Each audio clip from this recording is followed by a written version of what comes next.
Okay, so now we're back to Sefer Yoshua. We had a long digression about the halachas of Arvus, and we will have other halachic digressions as we go through things. Perek Tes is a story that we've already mentioned, Perek Tes, and that is the story of the Givonim. Givon was a town that was near Yerushalayim. It apparently is described as a fairly large community. And the Givonim have already heard.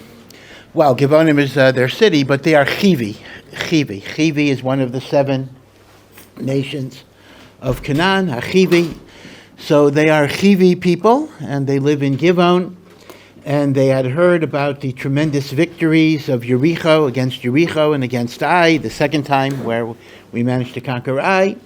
And they were very, very afraid. They saw that there was extermination. They didn't want to be killed.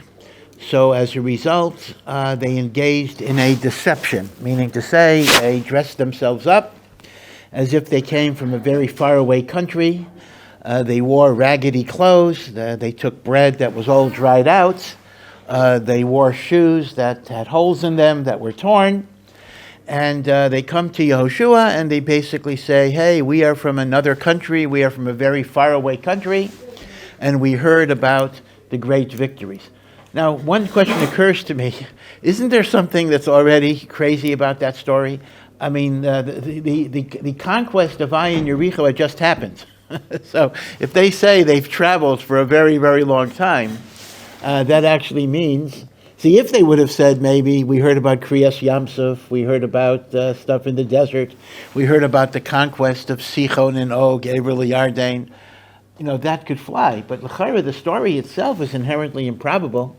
If they mention specifically, we heard about the great victories of Ai and Yericho, l'chayra, that doesn't fit with coming from a faraway country. But the truth of the matter is, the Navi does not say that that's what they mentioned. It says what motivated them were the victories of Ai and Yericho, but indeed, when they present themselves, they just say, we know that God is with you and God will give you atzlacha. So they requested a bris. A bris here means a covenant, a peace treaty, as it were. And Yehoshua and the Nisim, who were the leaders of the tribes, swore to these people that they would have a relationship of peace, what you might call a non-aggression pact. We will not fight against you, you will not fight against us, and we will come to your mutual assistance. Meaning if anyone attacks you, we will attack them. If anyone attacks us, you will aid us in our battle. So far, so good. You're allowed to make peace treaties with Saudi Arabia or whatever it is. But lo and behold, Yehoshua discovered shortly thereafter that these guys are from next door. They're from Givon. And the whole thing was a deception. And the pasuk goes on and says, Yehoshua felt we could not kill these people because we had sworn to them. We had made a shvuah. And as a result, we're not allowed to violate our shvuah, even though they should have been killed. Again, I'll discuss the halachic issues in a moment. And therefore, the Perek concludes that the Givonim were punished by being relegated to a servant type of class, that they became chotvei eitzim, cutters of wood, shoavei mayim, drawers of water, and specifically, they became subservient to the Kohanim and the Leviim. So the Givonim were actually working around the Mishkan.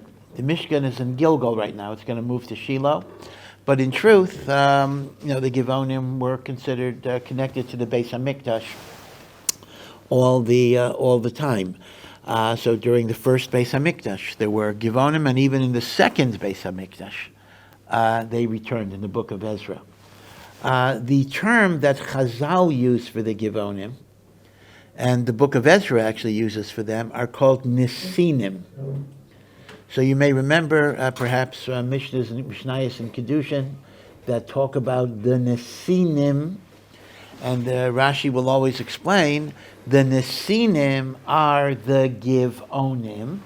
And why are they called Nisinim? Because that's the verb that's used. Vayitnu, Yehoshua put them or made them, gave them the status of chotvei eitzim v'shovei mayim. So Nisina means those who were relegated to that servant status.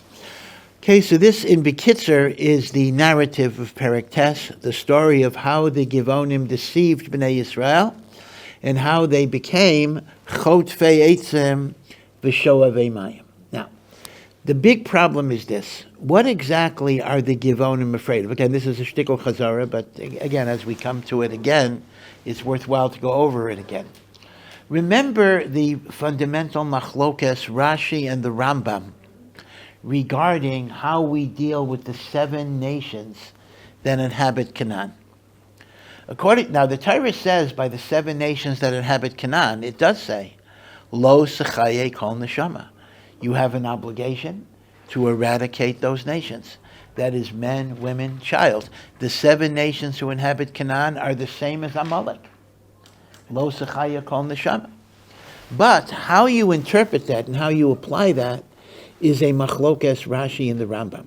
Because there is a statement in the Gemara that says Yehoshua sent 3 letters or 3 notifications to the inhabitants of Canaan, and he gave them 3 choices.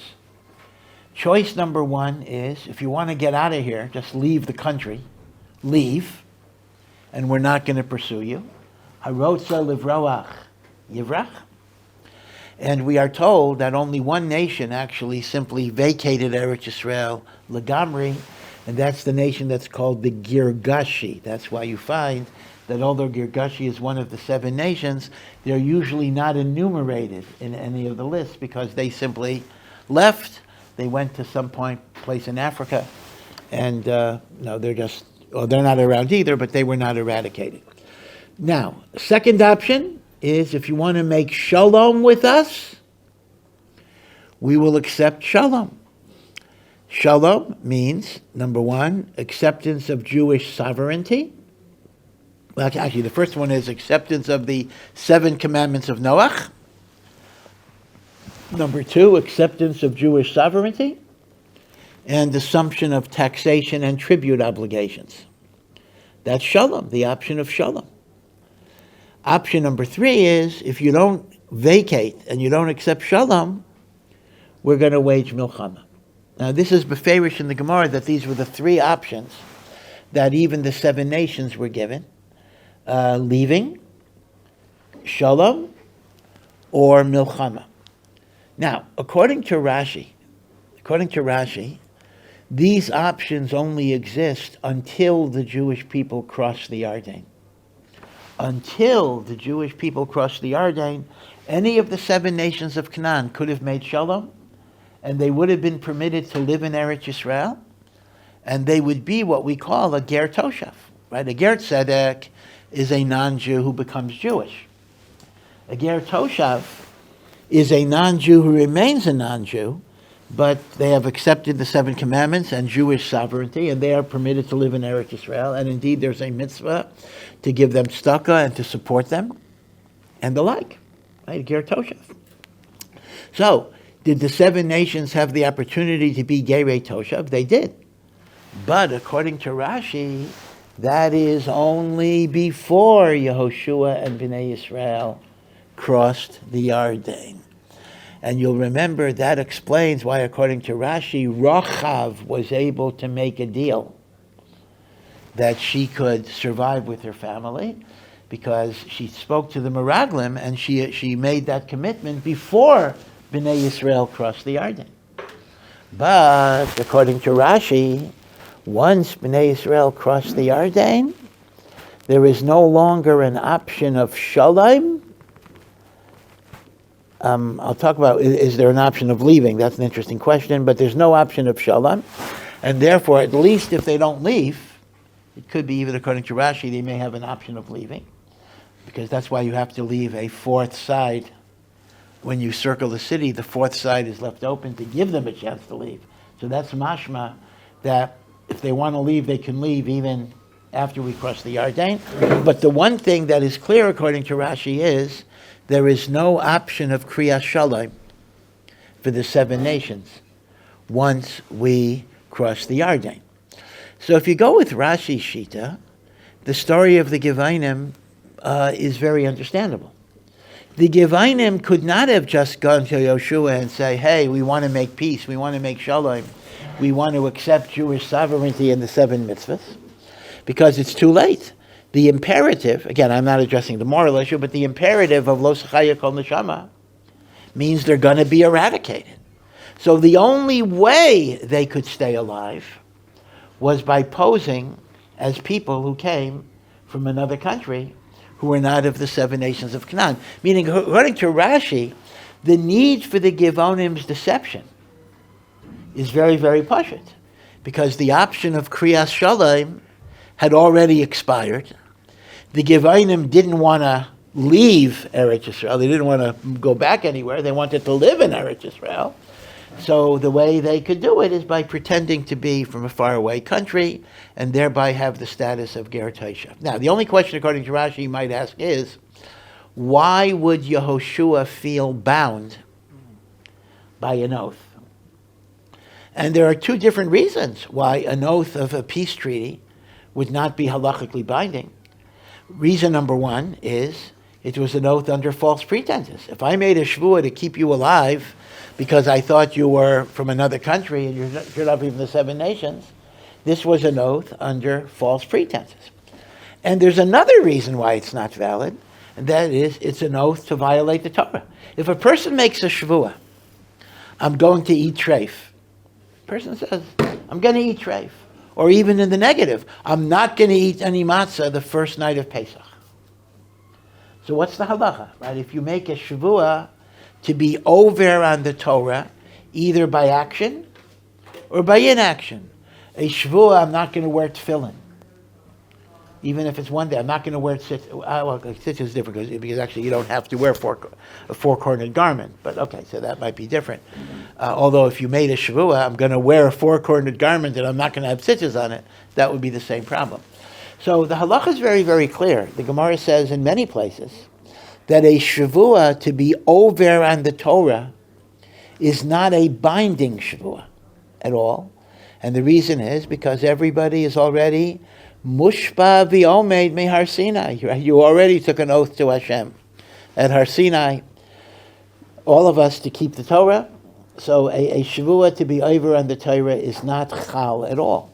So if we make a shvuah to keep the 7 nations alive when the halacha requires lo zechaya kol neshama, the shvuah is bichlal not chal. So there are 2, you understand what I'm saying? There are 2 separate reasons why Yehoshua's shvuah would not be a binding oath.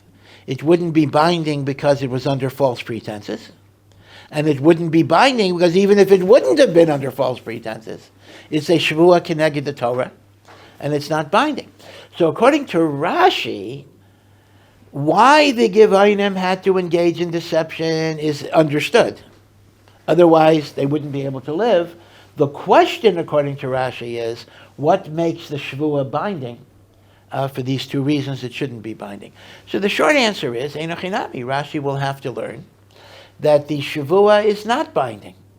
And Yehoshua had the absolute freedom, and perhaps even an obligation on some level, to violate the shvuah because it's null and void and kill out the Givonim. But this was a getter of Chilul Hashem, meaning to say people would have looked, the Umos HaOlam, or even other Jews might have interpreted it a certain way, that Jews make oaths and don't keep them, Jews are dishonest, Jews are treacherous, Jews are not reliable. And therefore Yoshua was a Navi. In a sense, a Navi is allowed. A Navi cannot simply abrogate a mitzvah, but a Navi with divine inspiration can temporarily, a one-time event, say not to do a certain thing. So essentially, because of Chilul Hashem, Yoshua said, we're not going to fulfill this mitzvah because the consequences of doing it would be a desecration of God's name. And in lieu of killing the Givonim, we will make them chotvei eitzim v'shoav eimayim. That is l'chayra the way Rashi would understand the entire story. Now, we then have the second shita in the Rishonim, which is the shita of the Rambam. Now, the Rambam is much more makel. The Rambam is much more liberal. The Rambam says that the opportunity of Kriyat Shalom is not only before we cross the Yarden, But at any point in the war, remember, we actually fought wars in Eretz Yisrael for 7 years. And at any time, somebody wants to make shalom, we accept them as a ger toshav. That's Rashi. In other words, that's the Rambam's chiddush. That again, what is the definition of shalom? The acceptance of the 7 mitzvahs of Noach, the acknowledgement of Jewish sovereignty, and the agreement to pay taxes. So, if that's the case, according to the Rambam, the big kasha is, why couldn't the Gibeonites have simply honestly identified themselves? Why couldn't they go as a city, as a town, to Yoshua ben Nun and say, hey, we are Chivi, we are from Givon, we're your next door neighbors down the block. We have decided to accept the 7 commandments of Noach, Jewish sovereignty, taxation. We want to live subordinate to you.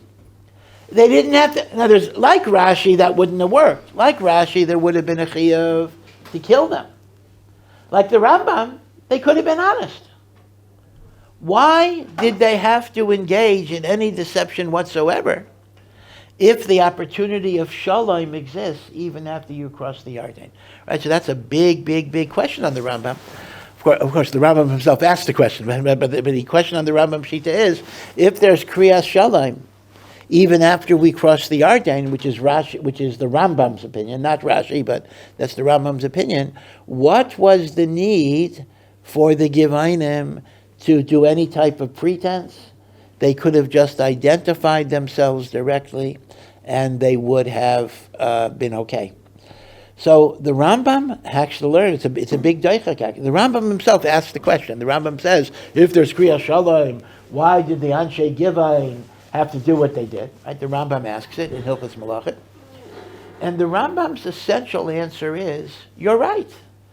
The Gibeonites were ignorant of their options. Meaning to say, either the Gibeonites didn't think kriyas shalom was a possibility, or maybe the Gibeonites thought it had to be on an all or nothing basis, meaning if all of the Canaanites would agree, that's fine, but they didn't know a city could do it.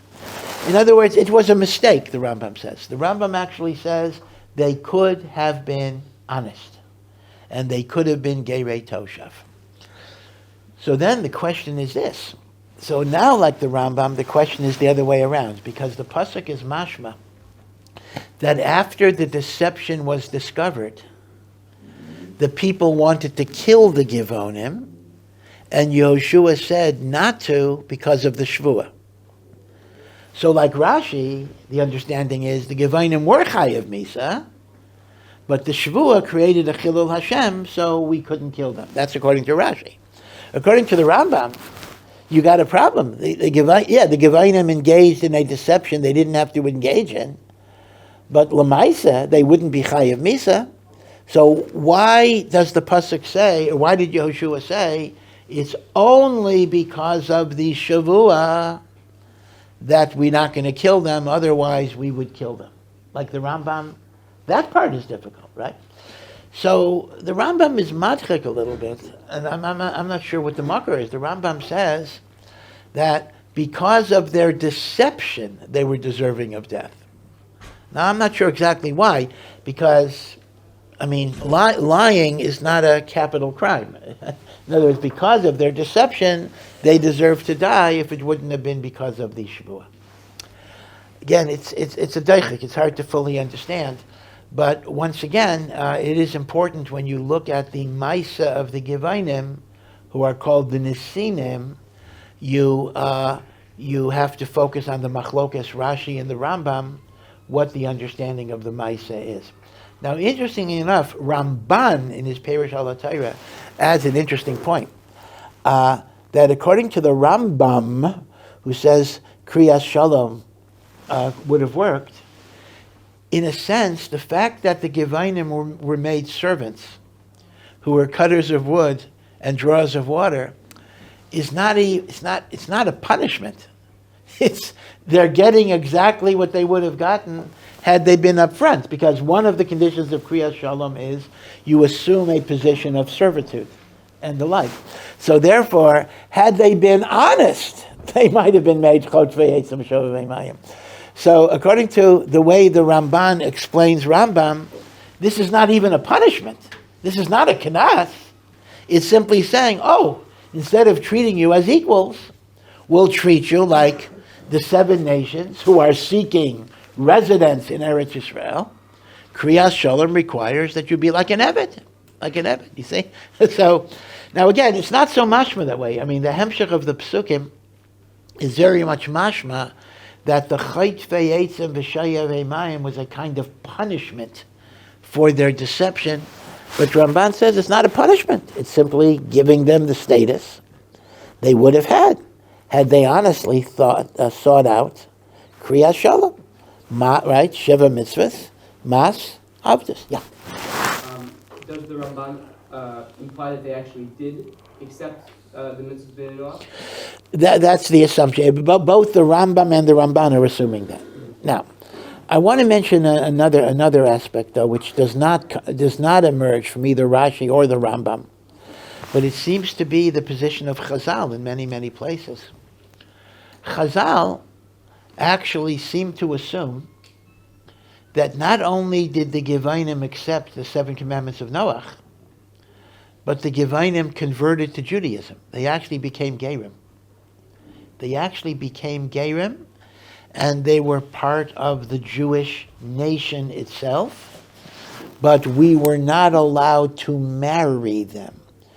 If you look, the 4th parak of Kedushin, which is called Asara Yuchsin, and it mentions Asara Yuchsin Alu Mibavel.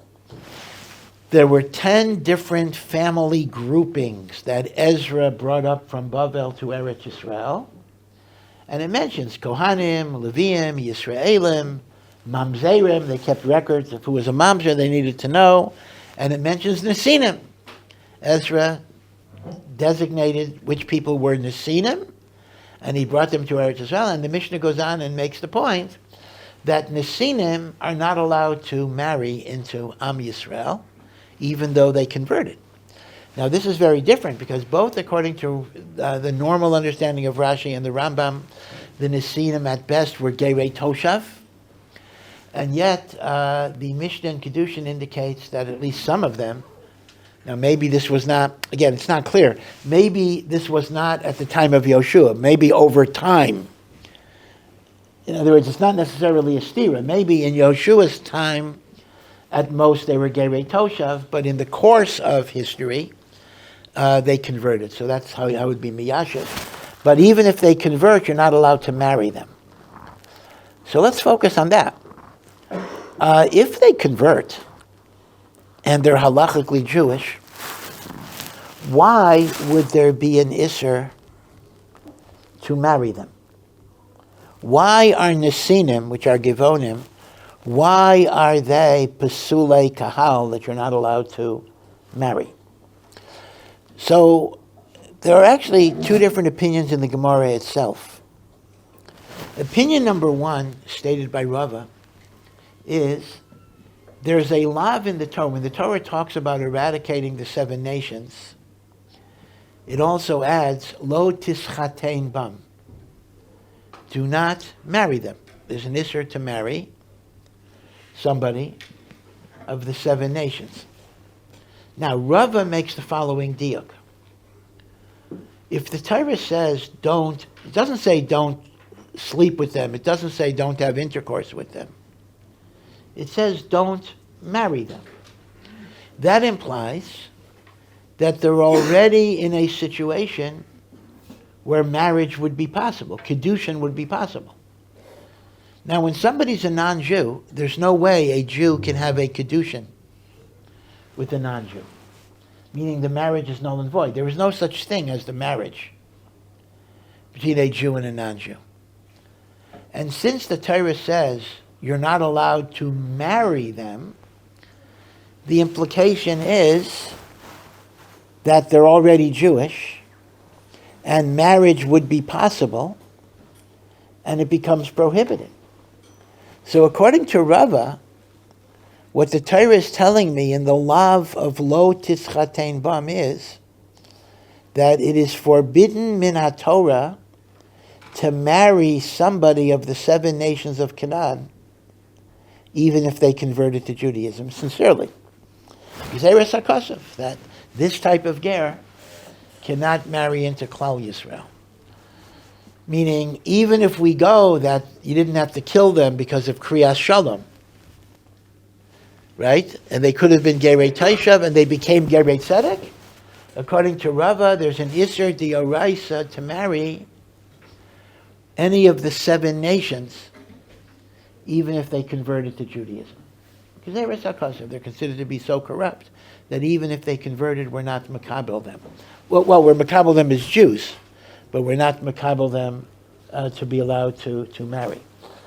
This is the Yisr D'Oraisa, according to Rava, of marrying a convert from the 7 nations of Canaan. We find a similar limitation on converts with Ammon and Moab. Now remember, the nations of Ammon and Moab are not the 7 nations of Canaan. Ammon and Moab are descended from Lot's daughters, from Lot. And Ammon and Moab had territory east of the Yarden that was not occupied by the 2.5 tribes, the Ammon and Moab. And the Torah says, Beferish, Lo Yavo, Ammoni uMoavi Bikal Hashem. An Ammonite or a Moabite cannot enter the congregation of God. They're not allowed to be married. They're not allowed to marry within Klal Yisrael. And it gives 2 reasons. Because they did not give you food and water when you left Mitzrayim and you needed to pass through their land to get to Eretz Yisrael. They refused to give you food and water. And they also hired Bilam to curse you. And Hashem changed Bilam's klela into a bracha.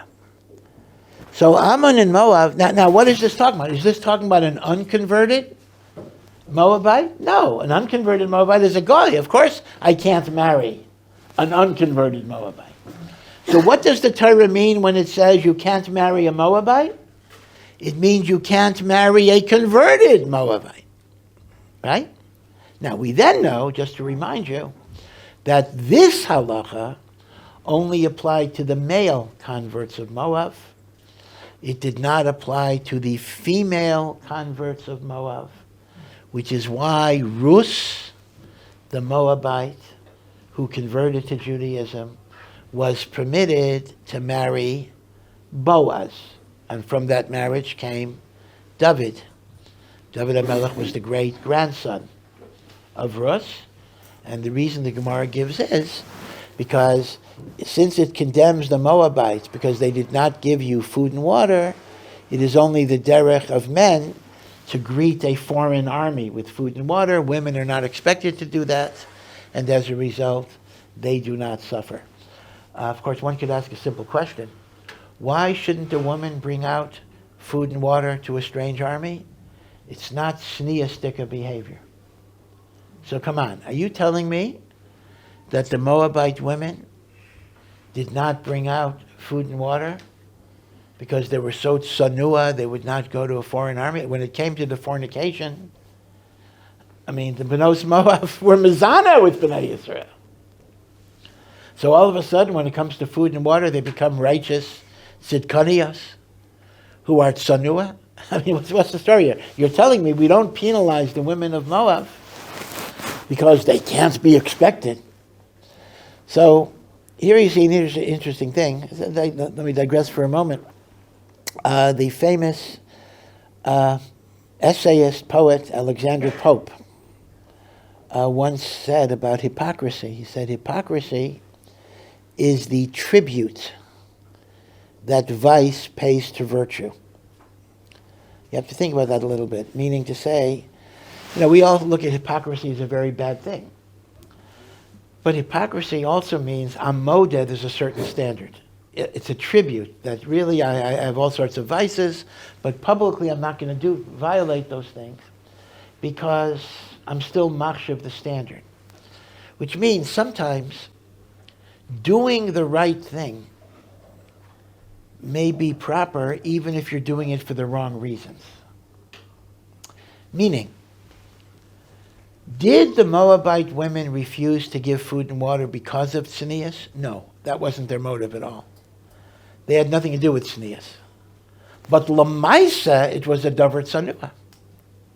It was the right behavior for a woman, and therefore they don't get punished for it. Meaning, even if their reasons were totally wrong. Okay, be it as it may, the way Rava learns in Yevamos, the same way the Torah prohibits marrying the Moabite convert and the Ammonite convert, the Torah prohibits marrying a convert of the 7 nations of Canaan.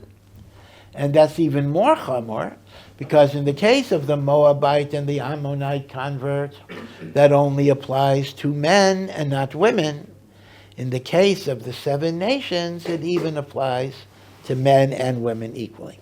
B'kitzur, according to Rava in Maseches Yevamos, number 1, the Gibeonites, at least some of them over time, converted to Judaism, but there's an Isser Dioraisa to marry them, Dioraisa, because of Loisis Chaten Bam, the prohibition against Chassanus, against a marriage relationship with the 7 nations of Canaan, even after their conversion.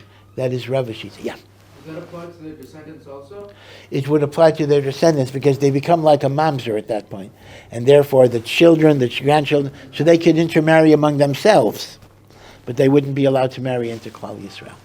And that's why Ezra had a separate group that were called Nesinim. These are not the original people. These are descendants. But they were puzzled. They could not marry into Klal Yisrael. Okay. What the Jerusalem Post likes to call blacklisting. Yes, the Rabbanut here in Eretz Yisrael, unfortunately, does have to have lists of people that are mamzer. I mean, the Rabbanut needs to know who's allowed to marry, who's not allowed to marry.